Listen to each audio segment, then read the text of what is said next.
Бүгүн улуттук коопсуздук боюнча мамлекеттик комитеттин төрагасы Камчыбек Ташиев жылды жыйынтыктаган маалымат жыйын өткөрүп, журналисттерге жыл ичиндеги криминалдын таасири, коррупцияга каршы күрөш, Райымбек Матраимовдун иши жана анын мамлекетке төккөн акчасы туурасында маалымат берди. Здравствуйте, уважаемые коллеги.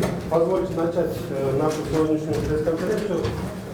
Сегодня наша пресс-конференция посвящена итогам года 2020 года и также последних 2 месяцев. Формат такой, сейчас мы слово предоставим председателю Госкомитета национальной безопасности Кыргызской Республики генерал-майору Ташиеву Камчыбеку Тышаевичу. УКМК жыл ичинде 2 терактты алдын алып, 229 кылмыш ишин кылмыштардын жана жосунсуз жоруктардын бирдиктүү рейстерине каттаган. Алардын ичинен 29 адам терроризмге, 28 адам экстремизмге кармалып, анын 35-и кылмыш жоопкерчилигине тартылган. Мындан сырткары 19 адам өлкөдөн чыгарылып, 19 адам эркинен ажыратылган. Выявлено 15 фактов использования незаконно выданных и 15 адамга паспортту мыйзамсыз берген учуру, чет элдик валюта жасаган 2 булака, 181 экстремисттик чакырыктар, 654 видео материал жана 10 сайт каналдары аныкталды. Жылдын резонанстуу жаңылыгы болгон мамлекеттик бажы кызматынын мурдагы орун басары Райымбек Матраимов күнөөсүн мойнуна алып, мамлекеттик казынага 2 миллиард сомду толугу менен төктү. Матраимов келтирген зыяндын 1 миллиард 400 миллионун акчалай, 600 миллионун кыймылсыз мүлк түрүндө, тагыраагы 9 баатер, 1 соода борбору менен котулган. Бирок кайсы соода түйүн экени ачыкталган жок. Муну менен Матраимовдун Кыргызстандагы кылмыш иши изилденип бүтүп, эми тышкы аткезчиликке байланыштуу жаңы иш козголуп, мүлктөрү иликтенет. биздин мамлекетибиздин ичинде жасаган кылмыштары боюнча дело расследование бүттү, изилденип бүттү. Биз аны сотко жөнөтөбүз, жакынкы убакта жөнөтөбүз. Себеби анын айткан бизге мамлекетибизге келтирген зыянынын 2 миллиардын биз алдык. Эми Матраимовго сырт жактан кылган кылмыштары боюнча, башка өлкөлөр менен кылган контрабанддык кылмыштары боюнча, бул Кытай, Өзбекстан, Казакстан, Россия или башка мамлекеттер менен кылган кылмыштары боюнча биз жаңыдан кылмыш ишин ачып, ошону тергей баштадык. Эми биз сырт жакка чыгабыз. Андан башка Матраимовдун сырт жактагы кайсы бир мүлктөрү болсо, ошолорду дагы биз азыр тактайбыз. Мына Дубайда мүлкү бар деп атат, Америкада мүлкү бар деп атат, Европада мүлкү бар деп атат. Ошо мүлктөрдү тактайбыз. Матраимов бизде азыр домашний арестте калат. Аны өлкөдөн чыгарбайбыз. Ошондой эле Матраимовдон алынган 9 баатыр чекистерге берилерин, мындай чечимди УКМК өз алдынча кабыл алганын билдирди. Мындан сырткары Ташиев жогорку соттун төрайымы Гүлбара Калиевага кылмыш иши козголуп, иш тартип комиссиясына жөнөтүлгөнүн билдирди. Айтымында анын күнөөсүн аныктаган жетиштүү далилдер бар. Ошол эле учурда эмне иш экенин ачыктаган жок. Насчет Гүлбара Калиева, председатель Верховного суда. Материалдарды соттор кеңешинин алдындагы тартип комиссиясына тапшырдык. Эгерде алар чечимди кабыл алып, куралдуу күчтөрдүн башчысын жоопко тартууга макул болушса, биз аны жогорку кызматына карабай эртең камакка алабыз. Ал мыйзамды бузуп, ошону менен мамлекетке зыян келтирген. Бирок мен чоо жайын айта албайм.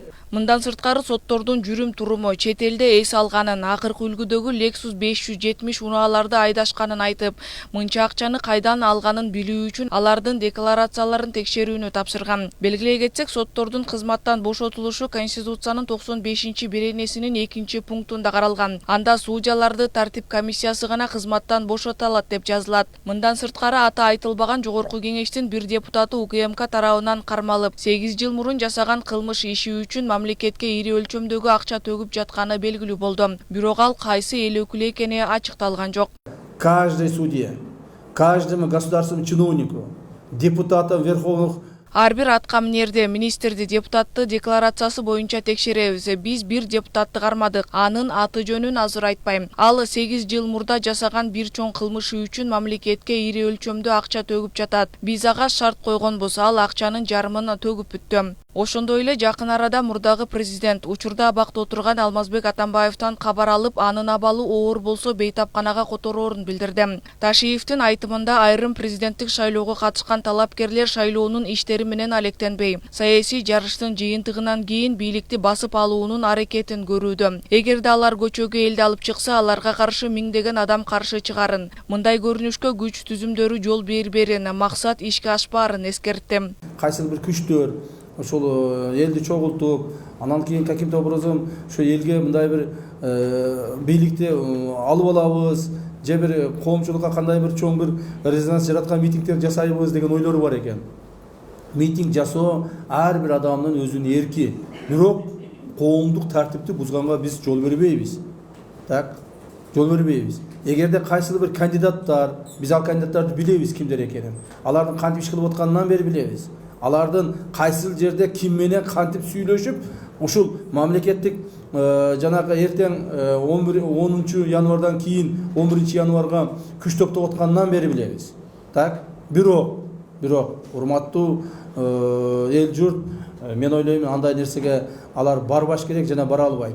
Учурда кыргыз-өзбек чек арасындагы көйгөйлүүделген чечиле элек 9 жер бар. Бул маселени чечүү үчүн учурда оор сүйлөшүүлөр жүрүп жатат. Камчыбек Ташиев мамлекеттик чек араны делимитациялоо жана демаркациялоо боюнча комиссиянын жетекчиси болгондуктан журналисттердин суроосуна жооп берип жатып чек ара маселесин чечилерин айтты. 9 участок калды, такталбаган. Бирок көйгөйлүү чоң 9 участогубуз калды. Биз буларды сүйлөшүп атабыз, Кудай буйрса тактап чечебиз деген ойдобуз. Өтө оор жолугушуулар, мындай сүйлөшүүлөр болуп атат. Бирок алар да бизди түшүнүп атат, биз да аларды түшүнүп атабыз. Ойлоймун биз буну чечебиз, Кудай буйрса чечебиз. Камчыбек Ташиев УКМКнын башына келгенден бери ушуну менен экинчи жолу маалымат жыйын өткөрдү. Ал октябрдагы окуядан кийин УКМКнын жетекчиси болуп дайындалган. Ага чейин УКМКнын төрагасы Орозбек Опунбаев 5 октябрдагы төңкөрүштөн кийин кызмат ордун таштап качып кеткен. Учурда Орозбек Опунбаев менен мурдагы ички иштер министрлигинин жетекчиси Кашкар Жунушалиев изделүүдө.